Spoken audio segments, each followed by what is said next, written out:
Ya pemirsa, lantunan ayat suci Al-Quran menggema di acara wisuda Universitas Harvard, Amerika Serikat. Seorang wisudawati membacakan surat Al-Alaq di hadapan wisudawan lainnya. A'udzu billahi minasy syaithanir rajim. Bismillahirrahmanirrahim. Iqra bismi rabbikal ladzi khalaq. Khalaqal insana min 'alaq. Iqra wa rabbukal akram.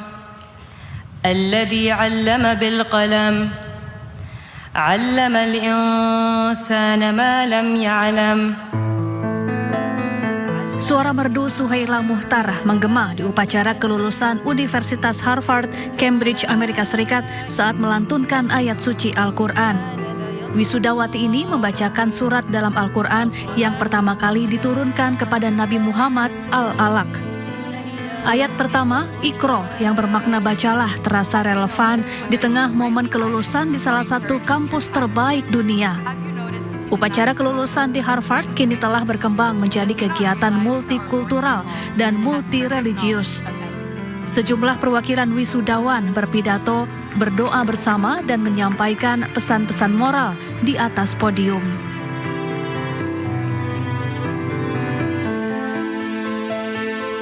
Meski dilarang secara internasional, teroris Israel terus menggunakan bom fosfor putih. Kali ini Zionis Israel menggunakan bom fosfor putih di Napatih, Lebanon Selatan.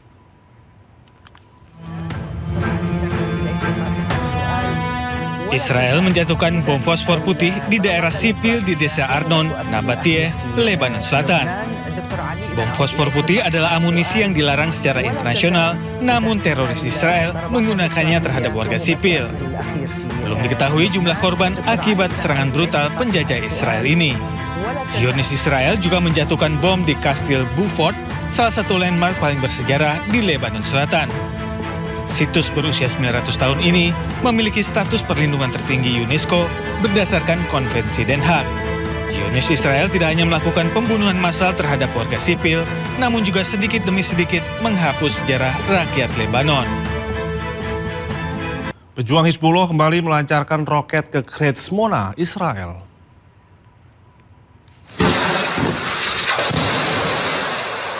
Roket Hizbullah berhasil menembus pertahanan udara atau Iron Dome milik Israel.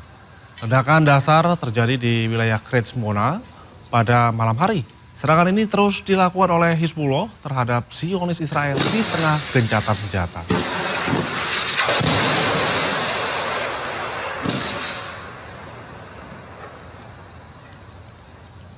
Usai serangan roket yang menghantam Kiryat Shmona, Israel, sejumlah rumah warga hancur.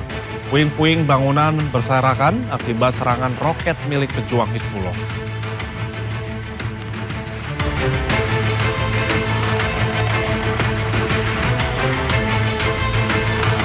Ya pemirsa, media Lebanon merilis video AI yang menceritakan banyaknya tentara Israel tewas melawan Hizbullah. Video tersebut juga menyeratkan bahwa Israel percuma mengirimkan tentaranya ke Lebanon.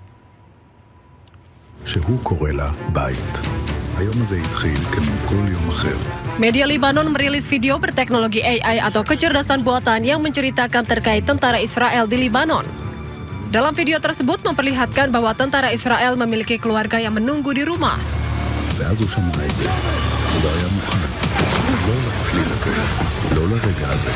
Namun kenyataannya banyak dari mereka yang tidak bisa kembali pulang ke rumah karena terkena serangan balasan dari pejuang Hizbullah. Video tersebut menarasikan bahwa tentara Israel akan menjadi percuma jika dikirim untuk menyerang warga Lebanon.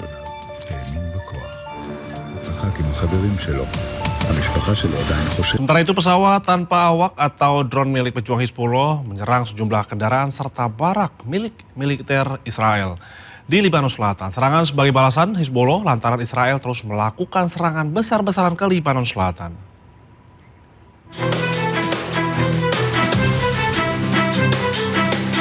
Pesawat tanpa awak atau drone milik pejuang Hizbullah kembali menargetkan kendaraan militer Zionis Israel.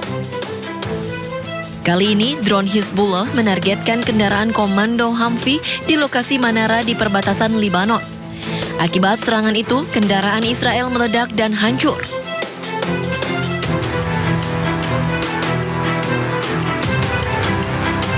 Selain itu, 2 tank Merkava milik tentara Zionis Israel juga menjadi target drone Hizbullah di Lebanon Selatan. Pada pantauan drone milik Hizbullah, tank Merkava milik Israel meledak dan hancur usai mendapat serangan.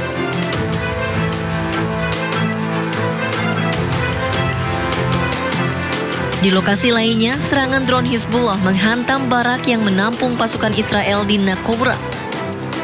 Drone juga menargetkan sekumpulan tentara Israel di kamp hutan Galilea, kendaraan militer, serta fasilitas militer di Lebanon Selatan dan Israel Utara. Dalam serangan ini, Hizbullah menggunakan drone kamikaze berteknologi serat optik dan salvo roket. Kelompok Hizbullah mengumumkan 37 serangan menargetkan pasukan militer Israel di Lebanon Selatan dan Israel bagian utara selama 24 jam terakhir. Serangan drone tersebut sebagai pembalasan atas gempuran brutal pasukan Israel di Lebanon Selatan. Israel mengakui kewalahan menghadapi serangan drone Hizbullah yang menyasar pasukan tentara, kendaraan militer, serta barak tentara. Hasil pertemuan tingkat tinggi Gedung Putih, AS pada Jumat tegaskan bahwa Iran tidak akan pernah diizinkan memiliki nuklir. Meski begitu, rapat tersebut berakhir tanpa keputusan final terkait penghentian perang Iran.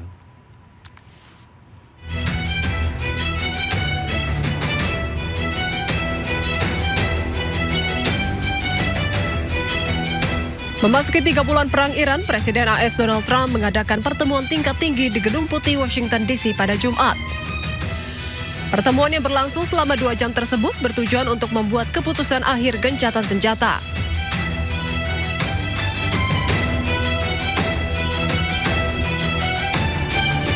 Dilansir dari media Al Arabiya, hasil rapat tersebut yakni AS hanya akan menyetujui kesepakatan yang menguntungkan negaranya dan memenuhi garis merah atau batas yang tidak bisa ditawar.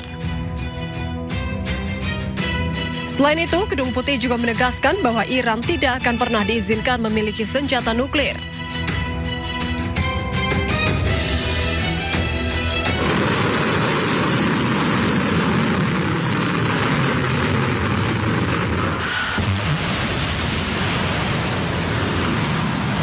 Namun, pertemuan tersebut berakhir menggantung tanpa kejelasan terkait kesepakatan final penghentian perang Iran. Diketahui Amerika Serikat sebelumnya telah mengedarkan draft perjanjian damai dengan poin utama yang juga menekankan pada program nuklir Iran. Meski begitu, proses negosiasi antara kedua belah pihak masih belum mencapai kesepakatan. Israel sebut bakal menghadapi perang regional yang lebih luas. Agen spionase Israel memprediksi perang Israel selanjutnya melawan Turki dan Mesir.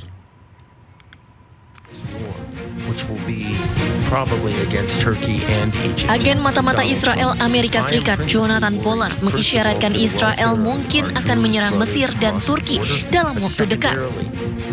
Berbicara dalam sebuah podcast untuk Arus Shifa, Pollard menyatakan Israel perlu bersiap untuk perang lebih lanjut di Timur Tengah setelah Iran. Jika prediksinya tepat, Israel akan cukup kesulitan berperang melawan Turki. Pollard memperingatkan Israel tidak membiarkan pemerintah transisi yang didukung Turki di Suriah merebut kembali kendali atas wilayah selatan yang diduduki pasukan Israel. Menurutnya hal itu akan menempatkan pasukan Turki di garis perbatasan Israel. Pollard menghabiskan 30 tahun di penjara karena menjual rahasia Amerika Serikat kepada Israel pada tahun 1984 dan meninggalkan Amerika Serikat menuju Israel setelah dibebaskan pada tahun 2015.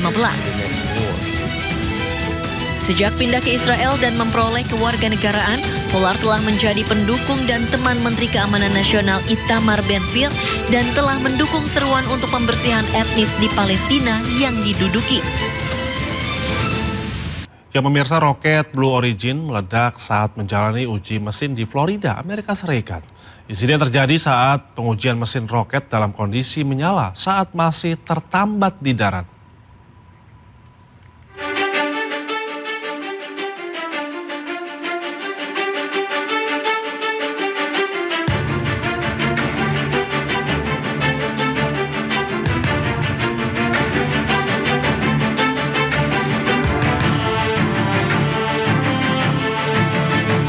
Rencana NASA membangun pangkalan di bulan dan mengembalikan manusia ke permukaan satelit bumi menghadapi ancaman baru.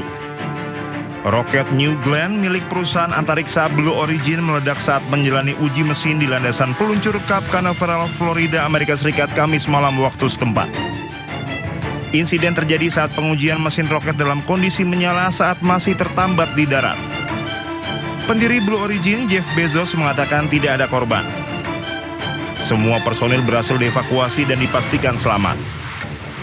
Bezos menyatakan penyebab ledakan masih belum diketahui. Roket New Glenn merupakan kendaraan peluncur yang dirancang Blue Origin untuk membawa wahana pendarat bulan milik NASA, termasuk misi yang akan mengangkut astronot ke permukaan bulan dalam program Artemis. NASA sebelumnya mengumumkan Blue Origin memenangkan kontrak meluncurkan misi pertama dari 3 misi yang direncanakan tahun ini guna memulai pembangunan pangkalan bulan senilai $20 miliar Amerika Serikat. Blue Origin juga tengah bersaing dengan SpaceX milik Elon Musk menyediakan wahana pendarat bulan dalam misi Artemis 4 yang dijadwalkan berlangsung pada 2028.